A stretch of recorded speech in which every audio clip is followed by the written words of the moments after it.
was writing the show today, and now I'm sitting here and watching Wrestledream 2023. Just curious, how far have they gone? I'm a fan. I am, without a doubt. I sit here every Friday, every Saturday, and watch Rampage and Collision. I'm a wrestling fan, and yeah, I watch WWE, and I think it's the greatest. I've been watching wrestling for almost since 83. You can go ahead and do the math. I ain't telling you. But since 83, I've been a wrestling fan. And yes, WWE is the hottest right now. But I'm sorry. If I'm going to pick which one I'm going to watch right now, it's going to be AEW. Not because I don't love the WWE. Oh, I love them. They are doing great right now.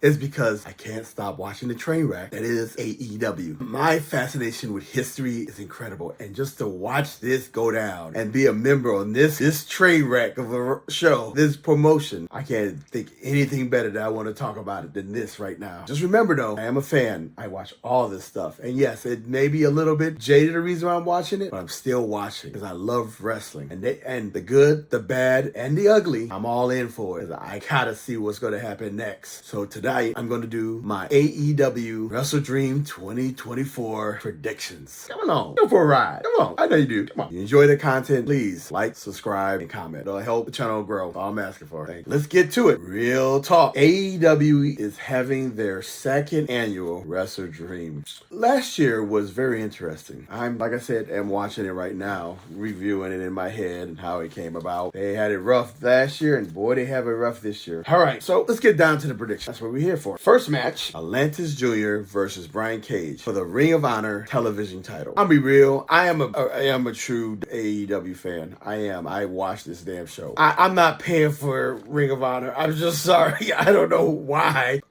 I pay for TNA. TNA Plus, I do. That's how much of a wrestling fan I am. And I'm catching up on my TNA here and there, so I'll be ready for the pay-per-view later on this month. But I can't do it. I can't commit to no money. Ring of Honor when TK can't seem to even run his promotion right. Why would I want to pay for extra of this? I don't care where the storylines cross it over back and forth. Forget it. It's never happening. I am sorry. I am never buying Honor Club. It's not happening. Sorry. No way. Those people work hard, but no. I'm not giving no money. I give enough money. I give money. I buy t-shirts for AEW, okay? I give it. No, sir. I'm sorry. No, sir. But I did try to get into this by Googling Atlas Jr., and he seemed like a great wrestler.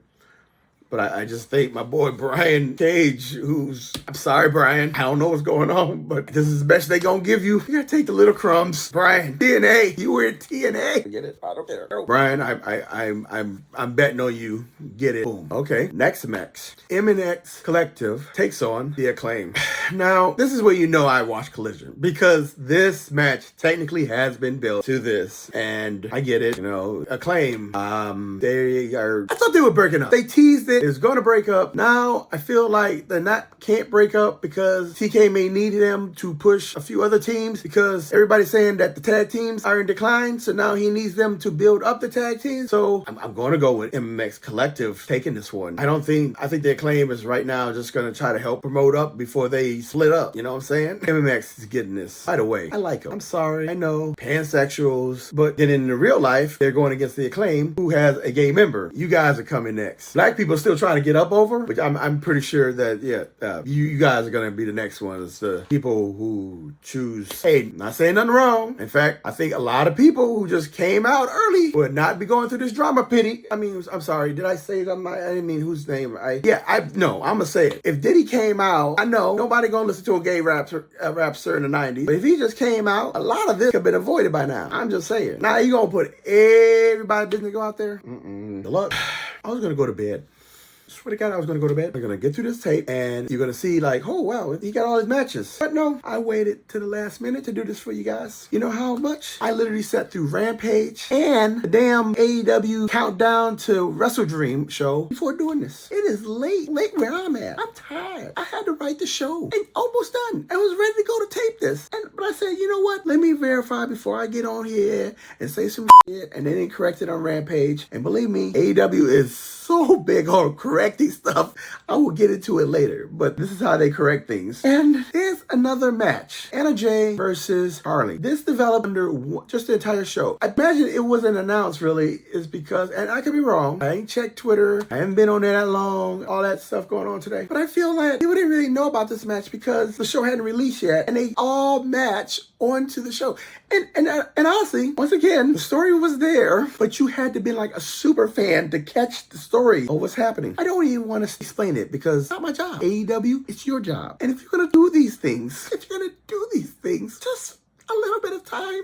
Well, that was for the pre-show. I imagine this match is probably going to be a lot higher up, but I'm going to put it at the bottom where I honestly feel like it deserves. I'm going to be honest with you guys. There's some characters on here I'm not into. And I know it's me because I grew up in the 80s and 90s and the aughts. And Tony has a thing. And somehow that Dream makes it onto his pay-per-view now. 2 out of 3 falls. Because one match couldn't just be, no, we're doing 2 out of 3 falls. Not for a title, not for a blow-off, but 2 out of 3 falls for Beast Mortis and versus Hologram.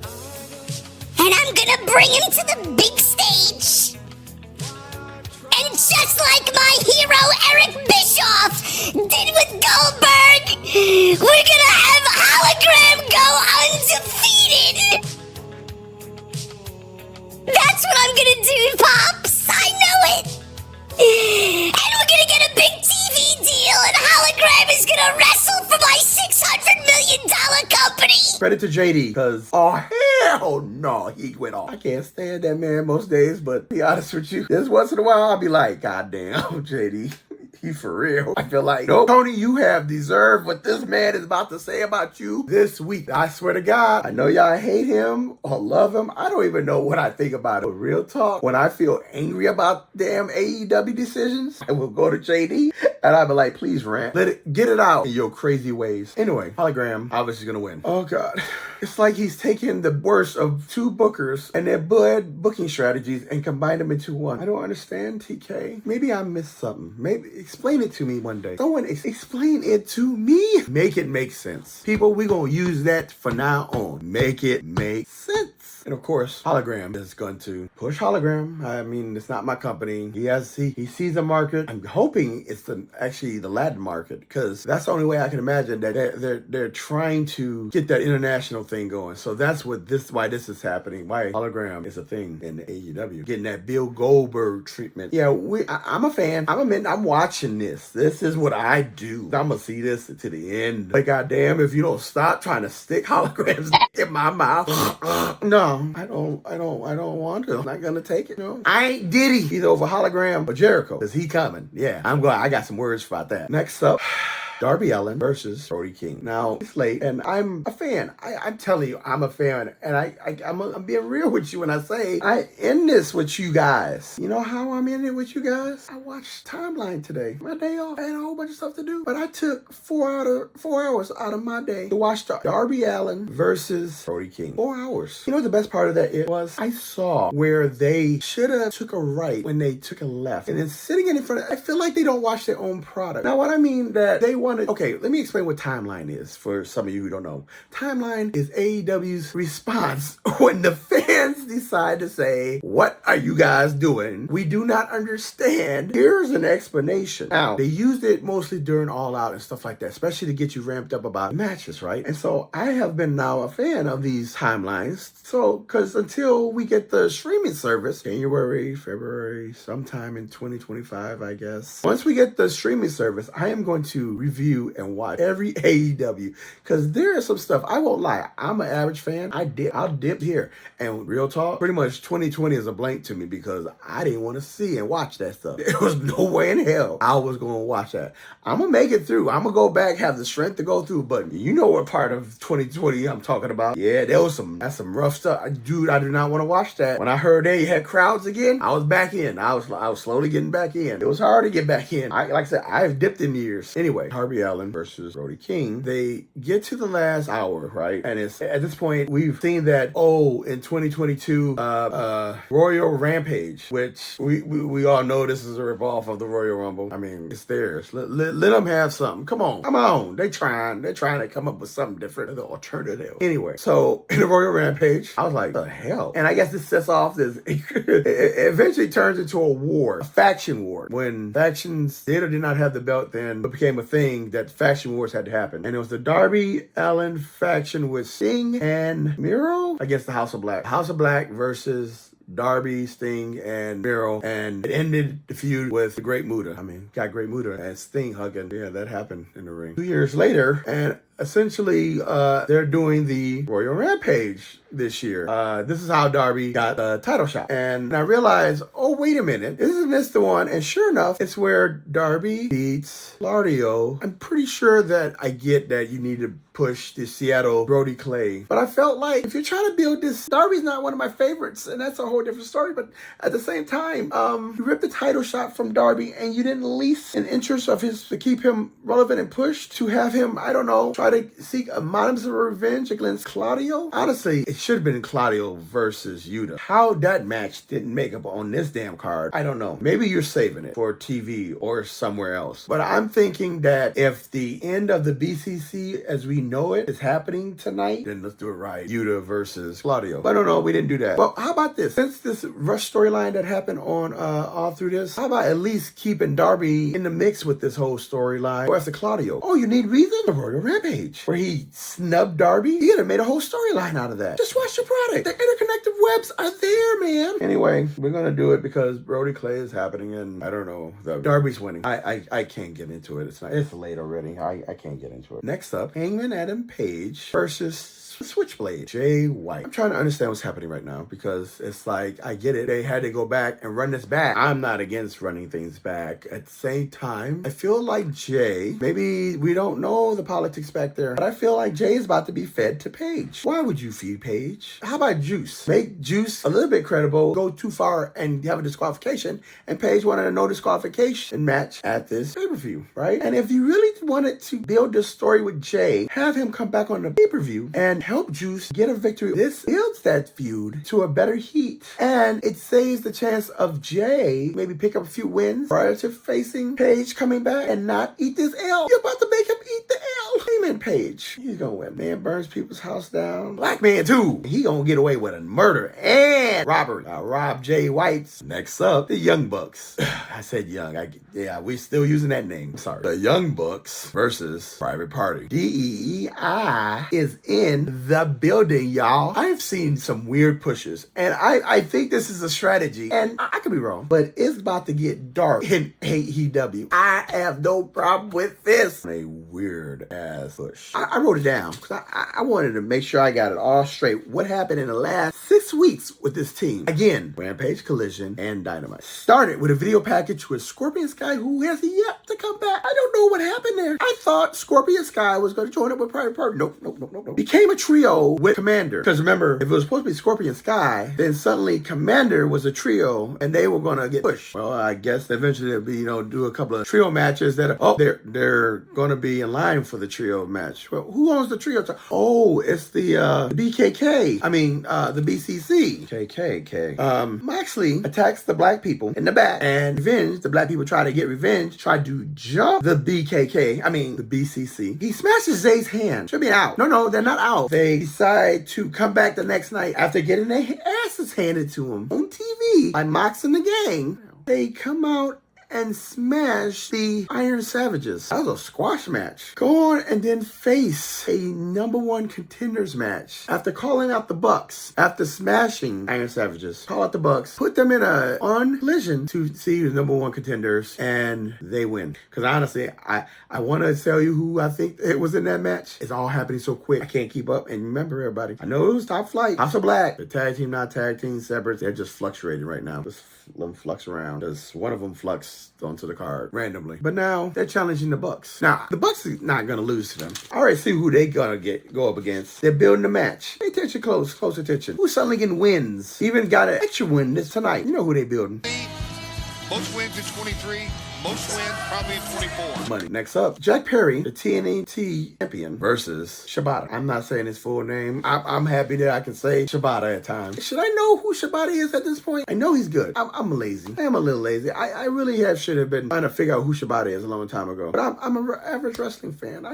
There's a lot of homework with AEW, and they don't help you with the homework. You got to do your own homework. I did not Google Shibata. Shibata, though, always come off now to me AEW's version of Nakamura. If you don't know the history and what's going on with him, you're just like, this is not a Japanese wrestler. I mean, imagine I've seen Shibata in America. He seems awesome. But if they're trying to build off his name, American audience...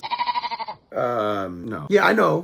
Hey, dude, I've watched New Japan clips here and there, trying to figure out some of these dudes and see what the appeal is. It's rough. It's rough at times. But of course, Jack Perry. I really honestly don't care who takes it off of him. The Jack Perry character is not working for me. That's a whole different subject, and this video is already going too long as it is. Next up, Ring of Honor World Championship match. Mark Briscoe. We the boys! Versus the Learning Tree, Jericho. That's another video. Now I ain't gonna go with Jericho. Not going to. I just someone explain to me Ring of Honor. That's where I want to go with this. I feel like Jericho's an easy mark. I'm not gonna touch that one today. Come back later, maybe one day do it. But Ring of Honor. What is Ring of Honor at this point? Is it a developmental, and that's what you're doing, using it as a developmental, or is it a brand? Just a different brand. I mean, I like to know, what is Ring of Honor? Social journalists out there for wrestling, the first one who can finally explain the mystery of what is Ring of Honor in 2024. I will pay whatever paywall, whatever subscription. I will sway to your Bible. Just make it make sense on that one. What's going on? Is there a contract? It's gotta be a contract. That's what I feel like it is. It's a contract. A contract is preventing them do something, so they can't just put that where it needs to be. That's all I know. That's all I can guess at. I kind of try to Google it, try to figure it out. Not nobody really talking about it. So I guess everybody's just cool with Ring of Honor. Anyway, Ring of Honor, Chris Jericho wins. Because this joke will never end. He will torture us until his pieces are broken off of him. This is his dedication to a gag that I have never ever noticed until he will not leave TV. He will not leave. Free Big Bill. Next match. Good God, this man. Will Ospreay taking on Ricochet, taking on Takashi. Real talk. Fantasy fever booking. Get through it quickly. This should have been Pac. Ricochet, and Ospreay. That would have been the match of the night. This is going to be the match of the night. Ospreay, I won't lie. He is that white boy going. He good, bruv. But I feel like Ospreay is dealing with TK's booking, and even he said some things in the past that he's like, why are we rushing through all this so quick and this sporadic? I'm hoping that this is some kind of payback for something other. Pac was right there in the beginning. Since All Out, it should have been his. Since All Out, Pac loses. Goes up the ramp. Sees Ricochet. This ain't over. They could have ran a program with just between Ricochet and Pac trading bows with Ospreay going this way. But I know they decided that we're going to do the Don Callis storyline. Why are we paying Okada? Why does he not wrestle on these things? Okada versus Takeshita, right? That's what I thought. So I feel that Ospreay will retain. I'm not exactly sure, unless maybe he's a brother. He wants to be a dynasty, Ricochet. Because bruh, I know you're not a bruh, but bruh, no. Ospreay will try to protect you, but we'll see. I'm just saying. I had to go back and look at the list, and I was like, why do I feel like there's something else? Oh, duh. I'm looking for it. Bird Strickland is coming back in Washington. Yeah, but this Cold War is awesome. And we then became a member in the Cold War. DEI. This is tribalism. So, obviously, we all know this is all leading to Bobby Lashley. Bobby and Swerve is about to go down. This is going to be awesome. It could be, at least. But then you forget. And this is where I go, there's got to have been some creative control in this situation. Two of these guys, a guy who just freshly signed and got all the name pub, and you re-signed the other one who has awesome, and you are like, put them together and see what cooks. And I can't imagine that they're going to let too many chefs in this one. Well, I'm praying that this dynasty they're about to build is the hottest thing. I want this thing to be looked upon across the hall, and you see, yeah, you have the Bloodline dynasty, but we have the Hurt Business dynasty, or Hurt Dynasty. It could be great. This could be awesome. But I have hope they can lead us out of the dark ages, yo. Let's fucking go. Yes, WWE better hurry up and get themselves a black one, huh? Next match up for the women's world title, Mariah May versus Willow. TK, please don't tell me you are about to do what I think you're about to do. Are you about to feed my imaginary adopted daughter that British blonde bimbo? I'll give it to you. Mariah can wrestle. Again, a fan.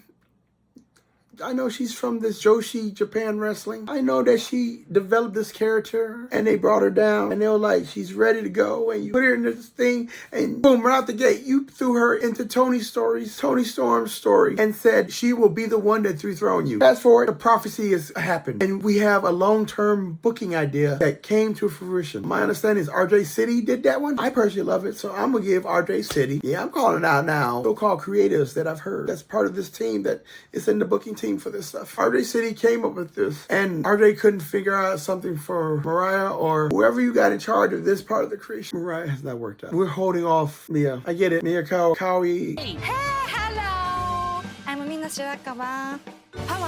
I probably didn't pronounce the girl's name right, but the point is, I get the story. I see where it's heading, but we're gonna drag this one out because we need to feed my daughter, my pretend adopted daughter, Willow, to Mariah. I don't want to talk about it. Mariah wins. Whatever. And finally, you said you wanted war.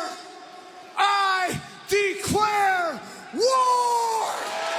Shot at my AEW World Championship. You got it.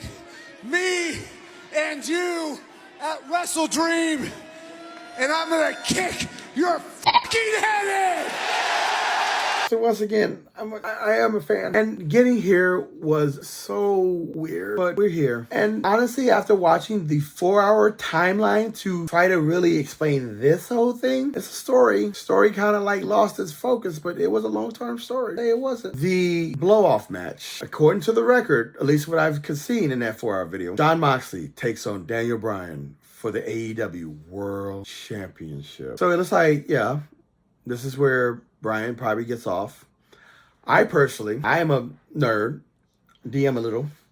I prefer to think that what's going to happen is the Incredible King, after barely surviving a vanquish of his white nationalist knight, he has weakened away and decides to do one last honorable thing before he knows he has nothing left. He advocates his crown to the once squire, now turned knight, to keep it away from the evil white nationalist knight and the evil father figure who wants to take control of AEW. Not gonna happen. What's gonna happen is Moxley taking the title. Fine. Moxley has now been NGPW World Heavyweight Champion and AEW World Heavyweight Champion in 1 year. Great. Moxley, you have hit the big time. You can look at your Shield brothers and say, yes, I now have the most successful career. I won the most diverse set of titles versus, longest running story and dominating figure, probably the most popular wrestler of the year, Roman Reigns, and Seth freaking Rollins took a vacation this week. He did. Yeah. Anyway, Jon Moxley, Dean Ambrose, you're the man. We will see Shane. I think, again, a little bit of creative control will control Tony this month. He will not launch Shane at this pay-per-view. You will have to wait. I do think there may be a new member, though. Street's saying that it's Sami Callihan. Sami Callihan. Technically, the Dark Fed,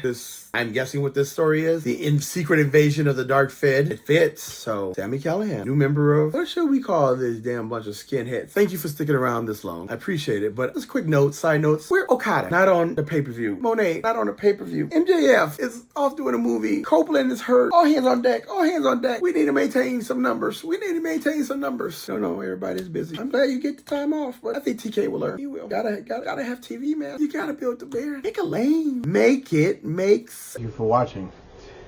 As you can see, this is my first video. I learned CapCut under a week and a half, and I am still learning. So hopefully, as I get better on being on camera, so do these videos. But then again, please go ahead and like, subscribe, and comment. And let's hope for a great Wrestledream.